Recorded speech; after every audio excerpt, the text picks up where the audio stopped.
Eclesiastes 9, versículos 11 até o 18, diz o seguinte: vi ainda debaixo do sol que não é dos ligeiros o prêmio, nem dos valentes a vitória, nem tampouco dos sábios o pão, nem ainda dos prudentes a riqueza, nem dos inteligentes o favor.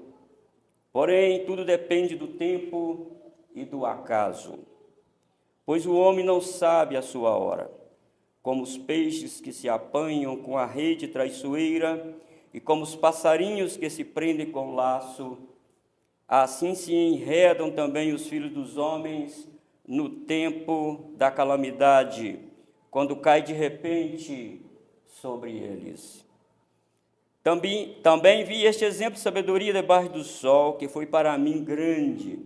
Houve uma pequena cidade em que havia poucos homens, veio contra ela um grande rei, sitiou-a e levantou contra ela grandes baluartes. Encontrou-se nela um homem pobre, porém sábio, que livrou pela sua sabedoria. Contudo, ninguém se lembrou mais daquele pobre.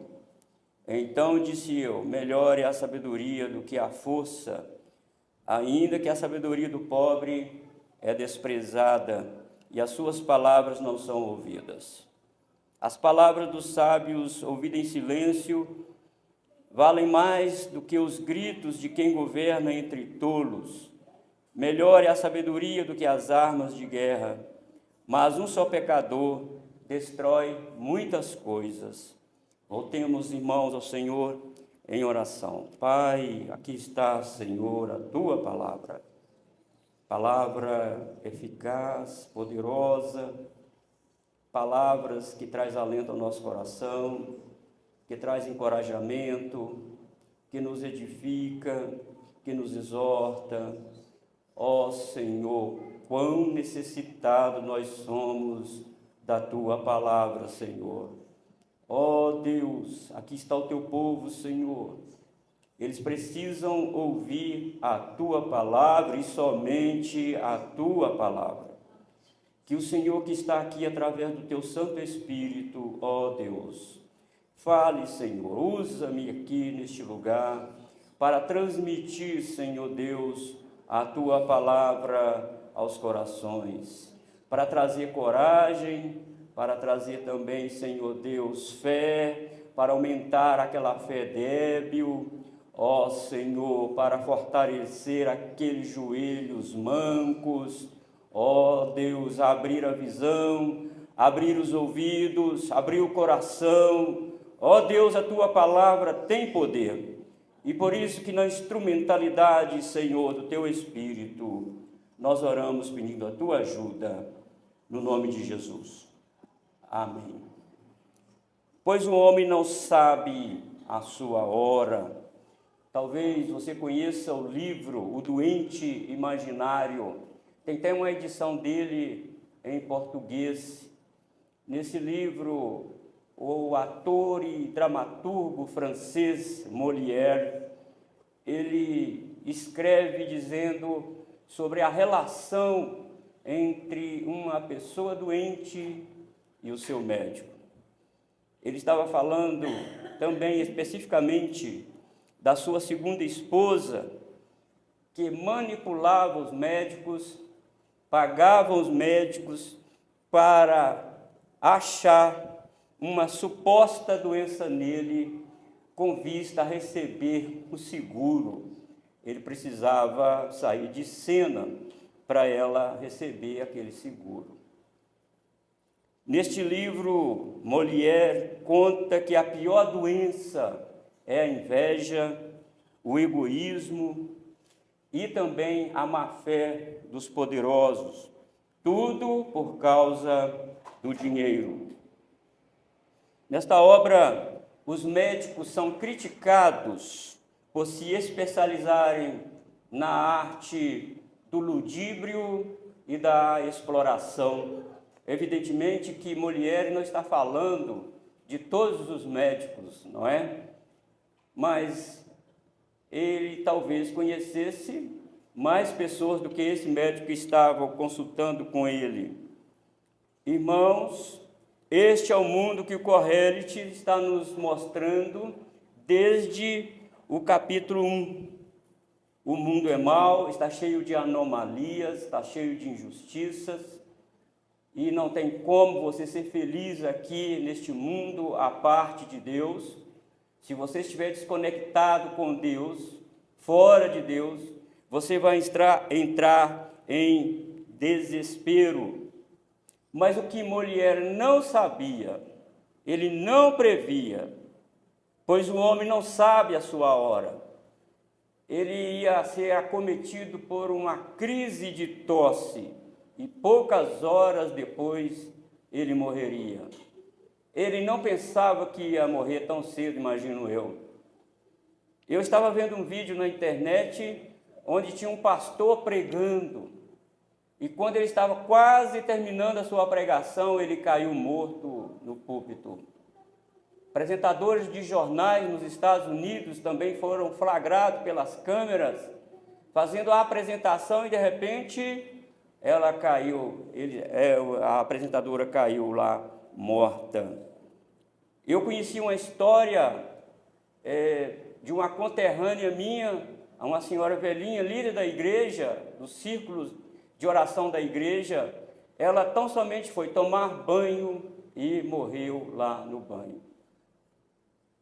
Pois o homem não sabe a sua hora, não tem como ele saber.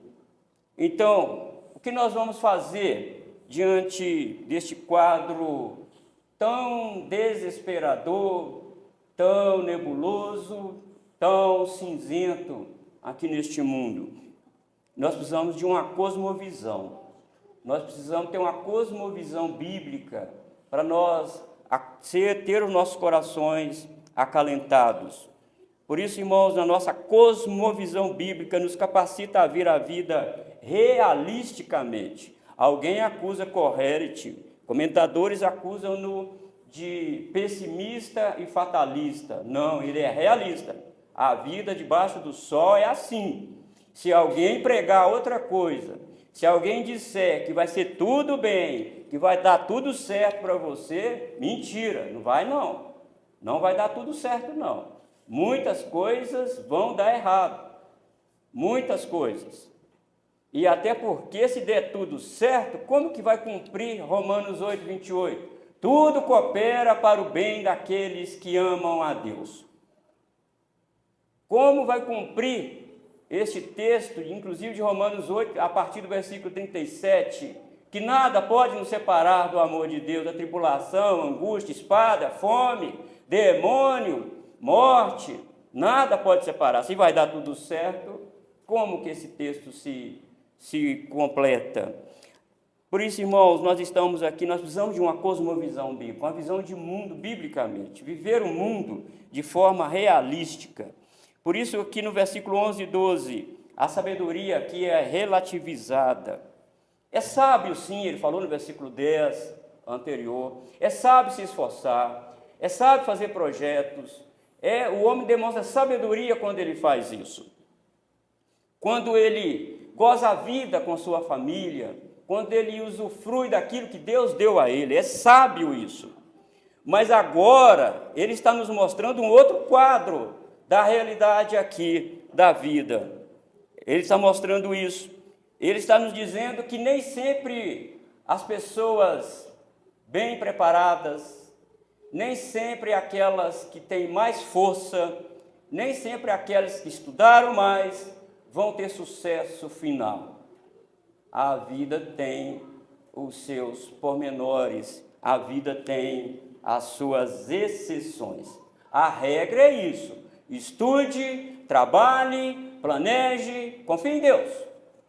Confie em Deus, faça tudo isso, mas pode ali na esquina você deparar com decepção e frustração, na esquina da vida. Você pode se deparar com isso. E a chave para nós entendermos essa sabedoria relativizada está aí no final do versículo 11 e na primeira parte do verso 12. Tudo depende do tempo e do acaso. pois o homem não sabe a sua hora. E isso aqui, irmãos, nos diz duas coisas básicas. Primeiro, estamos sujeitos a eventos que não podemos controlar. Vai acontecer coisas na sua vida que não estava dentro do seu projeto. Você não planejou isso, mas vai acontecer coisas dentro da sua vida. Então, há eventos no mundo e há ocorrências que nos assaltam, que não estavam dentro do nosso projeto. E você nem imaginava que isso iria acontecer, de forma alguma. Segundo, não sabemos o que de fato nos ocorrerá no futuro. E ele nos dá 5 exemplos aqui de que a vida tem suas exceções, principalmente para quem vive fora de Deus. A vida tem as suas exceções. Primeiro, não é dos ligeiros o prêmio, diz ele aí. Nem sempre o melhor corredor, o mais ágil vence. Na nossa maratona de São Paulo, vem aí os africanos, eles vencem, acredito que já venceram 99%, mas tem uma que eles não venceram. E vai ter outras que eles não vão vencer. Eles são fera aí nisso. Eles são os melhores do mundo. Os pulmões deles são preparados para isso. Eles têm um corpo muito atlético. E por ser muito quente na região dele, eles vencem esse calor nosso aqui com tranquilidade. E nós não conseguimos. Mas vai ter uma hora que eles vão perder. Nem sempre o corredor mais ágil vence. Eu quero que você vá comigo lá para 2 Samuel, capítulo 2. Eu quero te mostrar um exemplo aqui de Abner e Asael. 2 Samuel, capítulo 2, versículo 18 até o versículo 23. Estavam ali os 3 filhos de Zeruia, Joabe, Abisai e Asael. Asael era ligeiro de pés como gazela selvagem. Asael perseguiu a Abner e na sua perseguição não se desviou nem para a direita nem para a esquerda. Então olhou Abner para trás e perguntou: És tu, Asael? Ele respondeu: Eu mesmo. Então lhe disse Abner: Desvia-te para a direita ou para a esquerda, lança a mão de um dos moços e toma-lhe a armadura. Porém Asael não quis apartar-se dele. Então Abner tornou a dizer-lhe: Desvia-te detrás de mim, porque hei de te ferir e dar contigo em guerra? E como me avistaria rosto a rosto com Joabe, teu irmão? Porém, recusando ele desviar-se, Abner o feriu no abdômen com a extremidade inferior da lança, que lhe saiu por detrás. Asael caiu e morreu no mesmo lugar. Todos quantos chegavam no lugar em que Asael caíra e morrera, paravam. Ele era o mais rápido. Ninguém corria igual a Asael. Mas ele não previa que Abner tinha uma lança que iria matar. Mesmo Abner não avisando. Ele confiou que ninguém corria mais, como o texto diz. Corria igual uma gazela. Corria muito. Tinha os pulmões preparados para isso. Mas a esquina da vida o pegou. Não é dos ligeiros. Não é mesmo o prêmio. Segundo, nem dos valentes a vitória, diz o Corrente aí. Nem dos valentes. Você lembra de Golias e Davi? Olhando para Golias e olhando para Davi, se colocassem os dois numa aposta ali internacional, quem as pessoas colocariam sua aposta? Com certeza no gigante. Vou ficar milionário agora. Olha o pirralho que vai lutar com o gigante. Coitado desse menino. Mas não. Quem ganhou foi Davi. Foi Davi. E você lembra do poderoso exército de Senaqueribe? Imbatível exército. Muito imbatível. E ele mandou uma carta mal educada para o rei Ezequias de Judá. Olha, eu venci 10 cidades, bem mais poderosas do que vocês. E quem é o Deus de vocês aí para fazer com que eu perca? Não, vocês serão sitiados. Ainda o profeta Isaías estava no palácio e Ezequias orou ao Senhor. E Deus falou com o profeta Isaías. Ele já estava saindo no portão do palácio. Vai lá e fala com Ezequias. Eu vou colocar um anzol no nariz de Senaqueribe. Fala com ele lá. Fala. E não sei, irmãos, como é que o anjo fez isso. Diz o texto sagrado que desceu um anjo do céu e matou 185 mil soldados de Senaqueribe. Não é dos valentes da vitória. Não é. Às vezes, meus irmãos, você olha tanta luta na sua frente, você olha tantos problemas, você olha como você é tão pequeno diante dos problemas, você olha para o mundo tão mal, tão corrupto, tão injusto, e você, como nós viveremos aqui? O Senhor te dará a vitória. Ele é o seu Deus. Ele é o Deus que nos dará a vitória. Terceiro, irmão, nem tampouco dos sábios o pão. Uma melhor tradução deveria, nem tão pouco dos sábios, a manutenção da vida, a garantia da vida. E ele tem falado aqui que há esperança para os vivos. Ele falou isso no versículo 10, que os vivos precisam fazer projetos. Uma pessoa que conhece tecnicamente os caminhos da Bolsa de Valores, que mexe com a Bolsa de Valores, que sabe lidar com aqueles números lá, que sabe interpretar aqueles gráficos, que consegue sentir no pulso o mercado financeiro agitado ou menos agitado. Ele tem a técnica para dizer e falar assim: compre essa ação agora, porque nós vamos ganhar muito dinheiro. Mas ele pode errar. Ele pode fazer uma previsão errada e aquela pessoa que confiou nele pode perder bilhões somente num clique na Bolsa de Valores. Não é mesmo dos sábios a garantia da vida.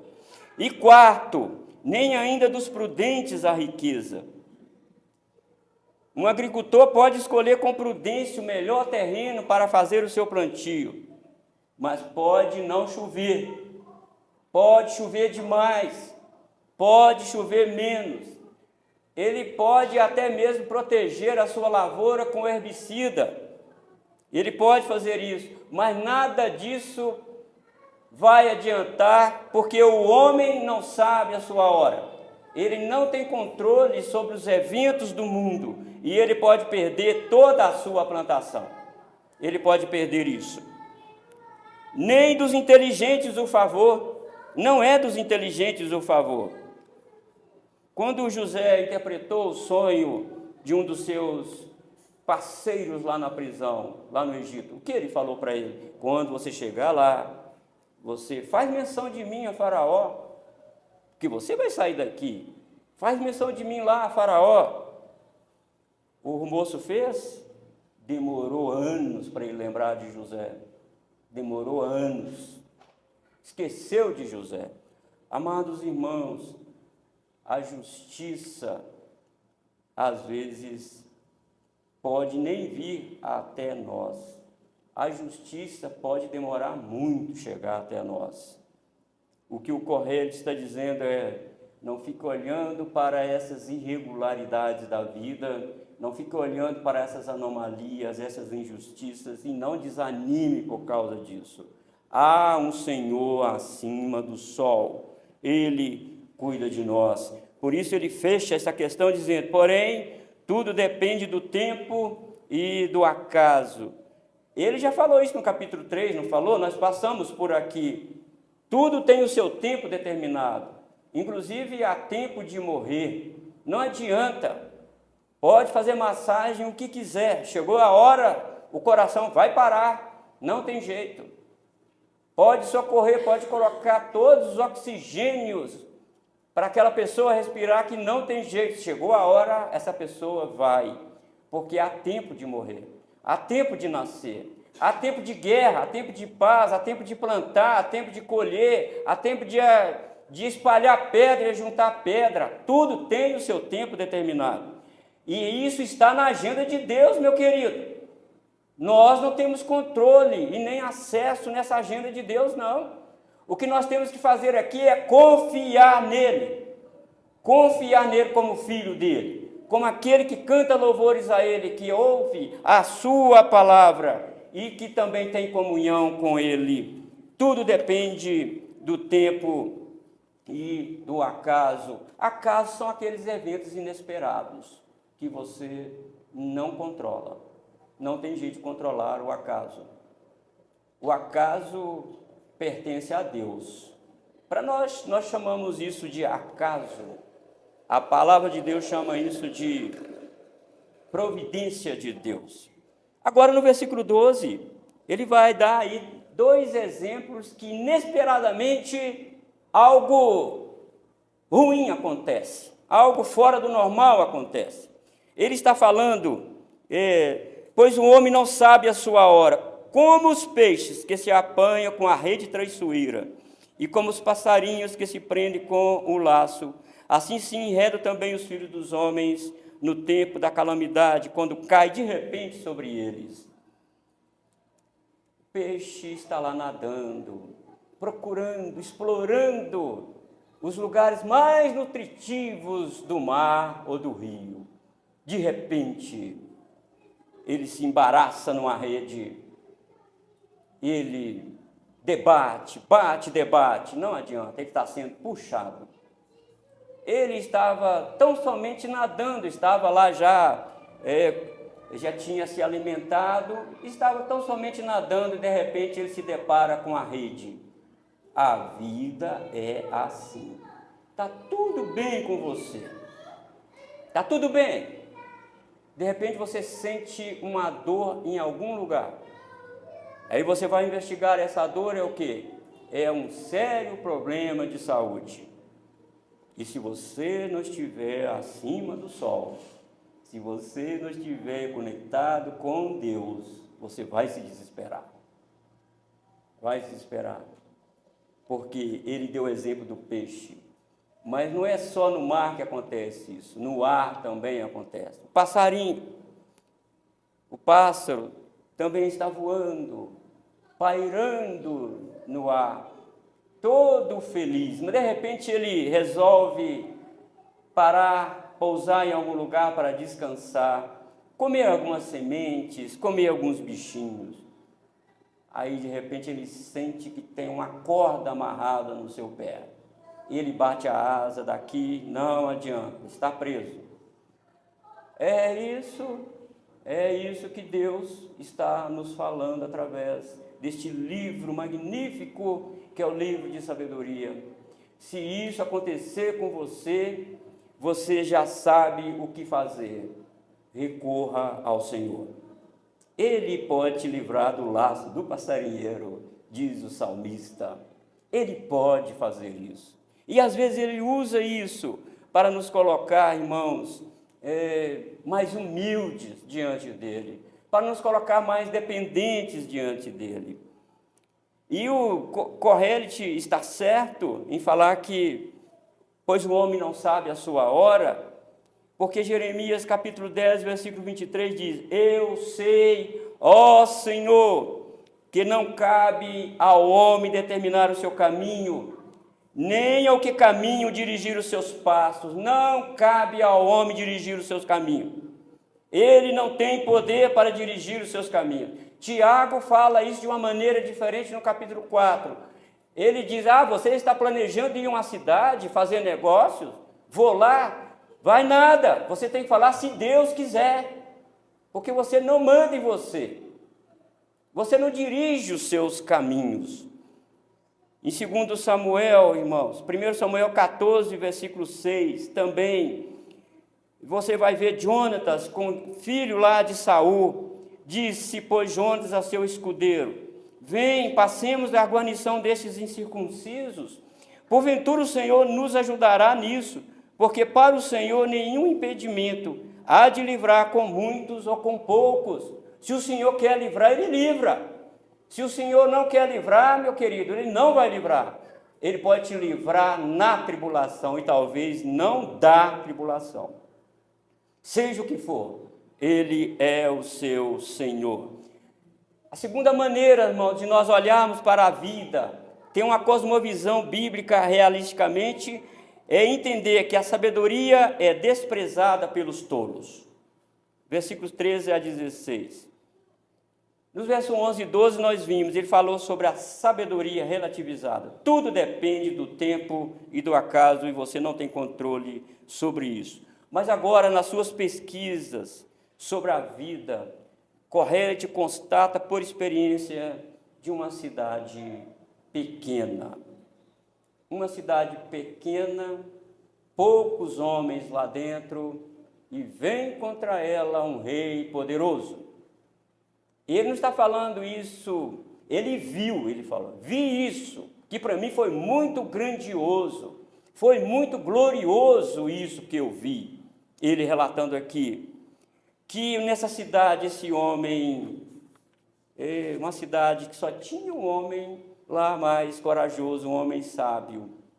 De repente este rei poderoso deu-se contra ela com grandes baluartes. Mas sabe o que aconteceu? Diz o Corrélio aqui.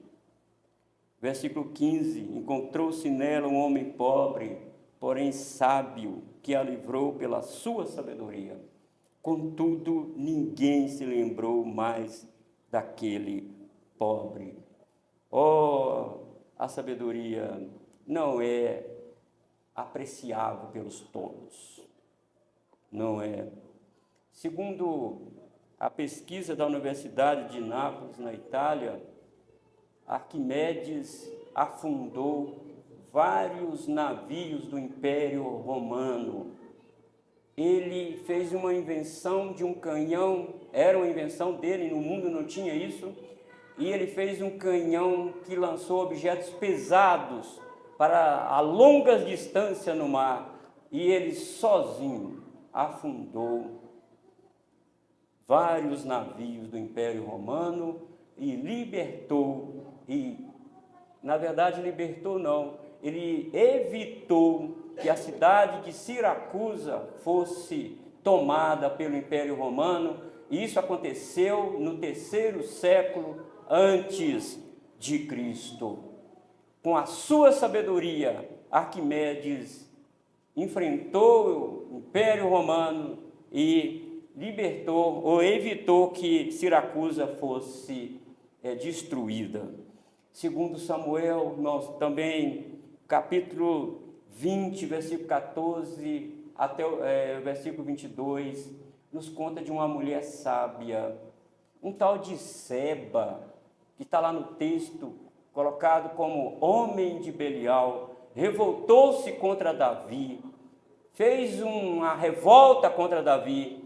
O general Joabe de Davi chegou e disse: nós vamos pegar este homem e vamos matá-lo. Ele correu para a sua cidade chamada lá Abel Bet-Maaca. Ele entrou dentro da cidade, a cidade era bem murada, e o exército de Davi, comandado pelo general Joabe, estava tentando escavar o muro e derrubá-lo. E eles iam derrubar, mas apareceu no cimo do muro uma mulher sábia, diz o texto. Uma mulher sábia. És tu, Joabe? Ele diz: sou eu. Você pode me ouvir? Depois você lê o texto lá. Assim, ouço, pode falar. Você vai destruir uma cidade por causa de um homem? Você acha que isso está certo? Você matar uma cidade toda por causa de um homem? Não, disse Joabe. Eu só quero Seba, só ele. Não vou destruir ninguém.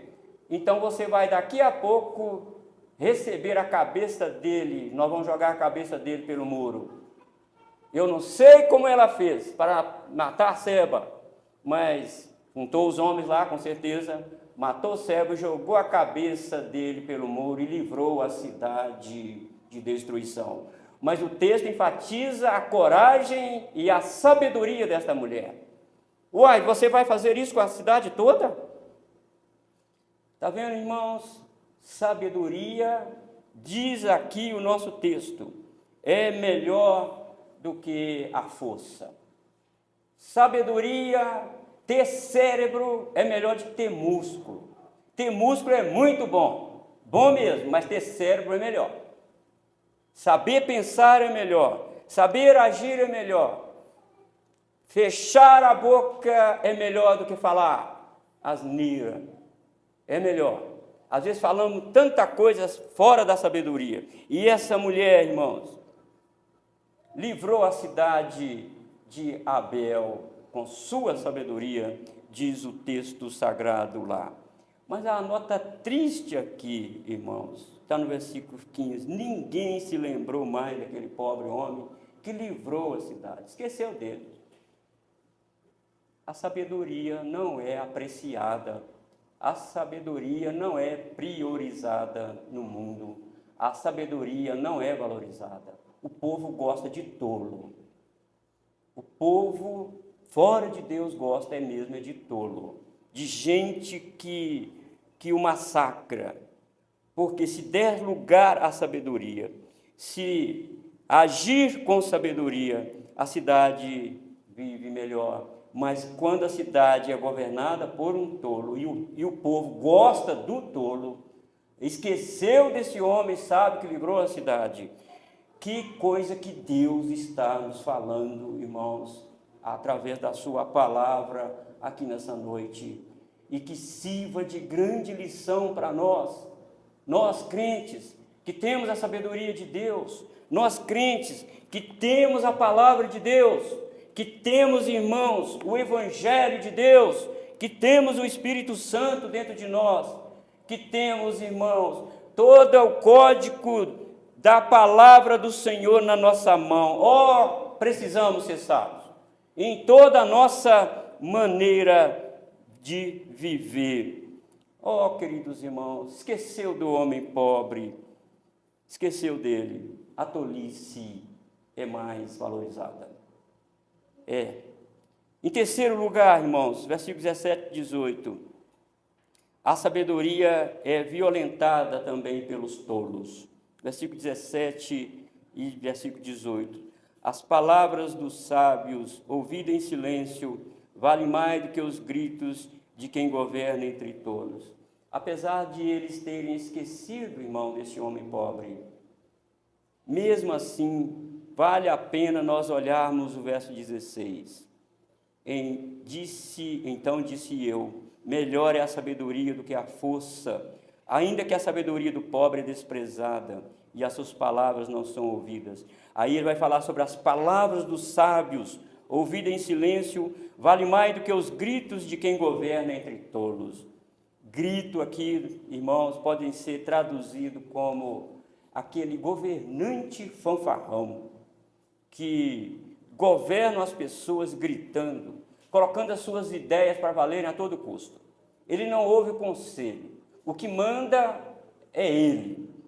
Ele dá canetada, ele faz o que ele quer. Ele é tolo quando ele faz isso. Ele usa o seu poder para achatar as pessoas, para humilhar as pessoas. As palavras dos sábios são abafadas. As pessoas não conseguem ouvir, porque o autoritarismo domina esse governante, diz Kohelet.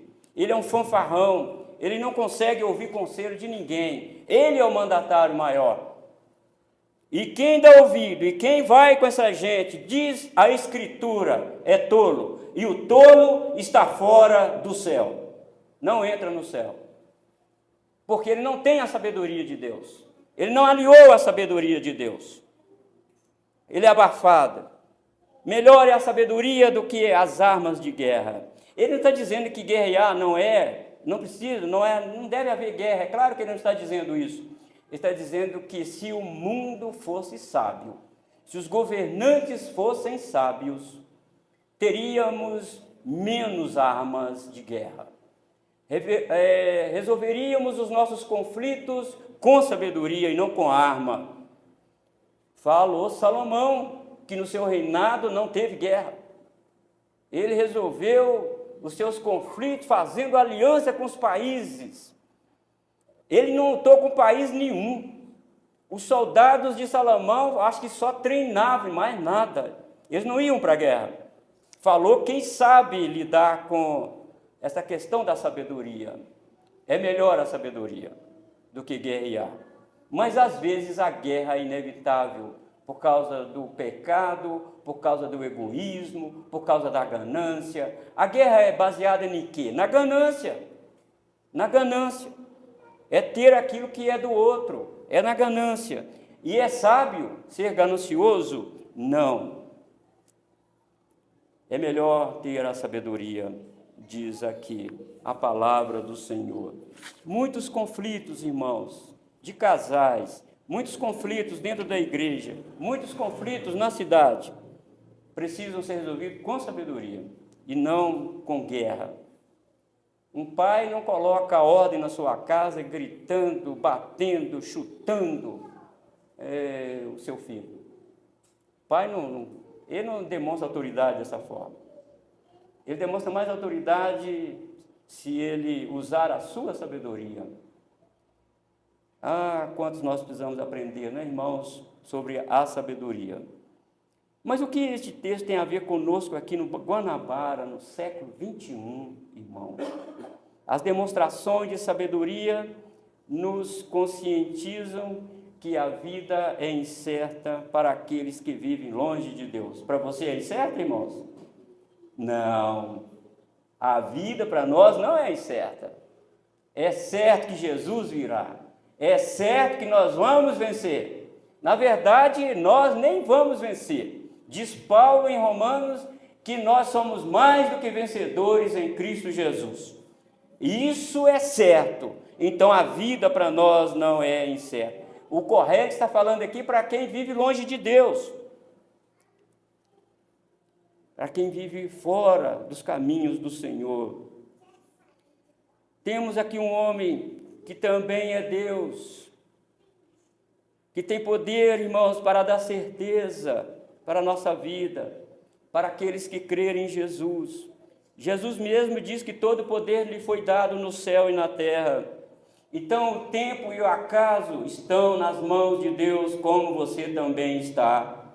Então tudo para nós vai se dar bem no final, mas até chegarmos, irmãos, à cidade, esta rodovia tem curva sinuosa, curva perigosa, que nós precisamos ler atentamente as placas de orientação da palavra de Deus. Não curva aí com muita força, seja sábio, não vá, dá uma parada, não vá.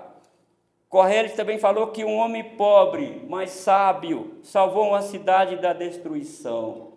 Analogamente, podemos ver Jesus, que era pobre, mas com sua sabedoria, sendo ele próprio a sabedoria de Deus, não salvou uma cidade apenas, mas ele salvou multidões do mundo, que ninguém pode contar. Correles não nos contou como o homem sábio conseguiu vencer aquele rei e salvar a sua cidade. O Novo Testamento diz que o nosso homem pobre, sábio, Jesus Cristo, salvou-nos com seu precioso sangue na cruz. As cidades salvas, o mundo vai ser salvo pela redenção, o mundo cósmico vai ser salvo pela redenção.